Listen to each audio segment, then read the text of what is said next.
pirmadienis. Pirmas 2025 metų pirmadienis. Ir ką jis reiškia? Nauja pradžia.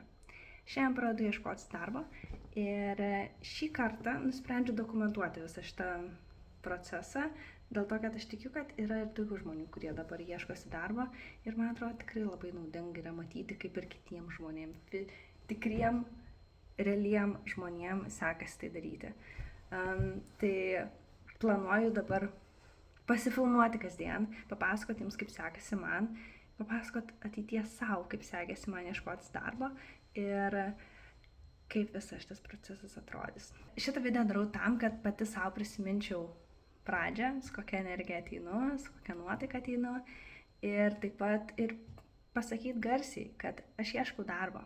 Aš ieškau darbo su žmonėmis, aš ieškau darbo su sistemomis ir jeigu galėčiau būti naudinga ir reikalinga, jeigu jūsų įmonė ieško žmogaus, kuris moka aiškiai ir efektyviai komunikuoti, nori, gali ir džiaugiasi optimizuodamas dalykus ir tikrai struktūruotai mąsto, bet to pačiu ir labai myli žmonės, tai aš esu čia ir duokit man žinot.